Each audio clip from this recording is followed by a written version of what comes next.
Hello friends, this is Xavius. We have ourselves a rising situation in the east as the United Kerbal Empire starts to send their own rockets into space.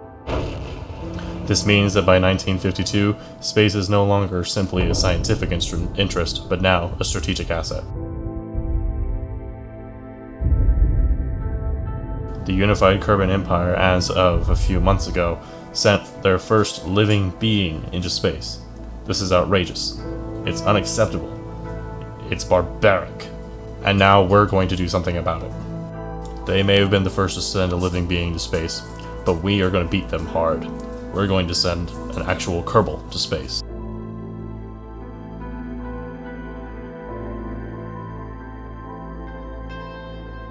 These new plans cannot be made without some kind of sacrifice, however, and by the end of 1952, the USC's sounding rocket program had been cancelled to make room for larger projects in the budget. Such a decision is not at a loss, however, since probes have been getting heavier and heavier since the late 40s. It's better to get rid of the weak sounding rockets now, rather than face consequences later. By the middle of 1953, the South Kerbal Air Force has demanded that another satellite be launched, this time for the sake of national security. The selected payload is a simplified sphere satellite with solar panels and radio antennae to intercept any kind of radio transmissions that are sent from the United Kerbal Empire.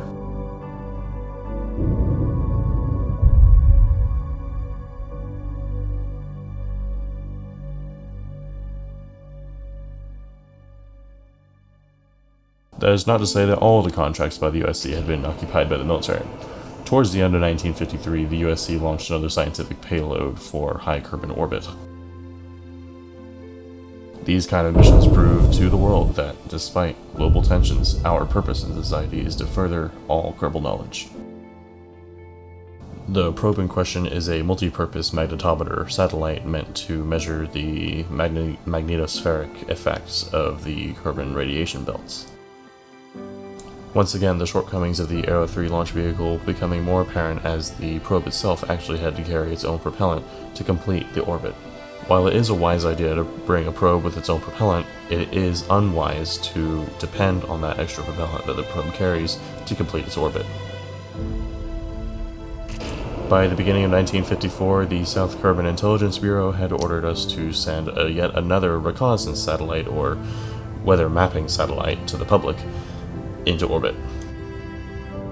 This version of the satellite is much more improved versus the previous year's models, and actually carries a lot more film for longer duration reconnaissance missions. Once in orbit, the satellite will take many high-resolution photographs over the course of several months over the UKE to further solidify our security, and to make sure that the UKE is not up to anything suspicious. To keep the transportation of reconnaissance film simplified, this model of return capsule is completely based off of the previous model, which had proved its dependability through service many years ago.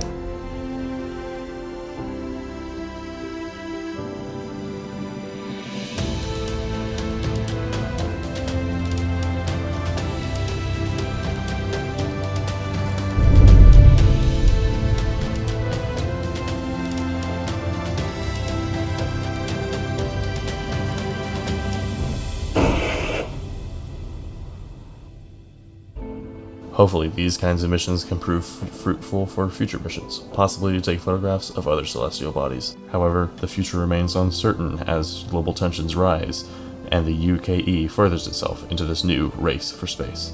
Until then, this has been Xavius, signing off.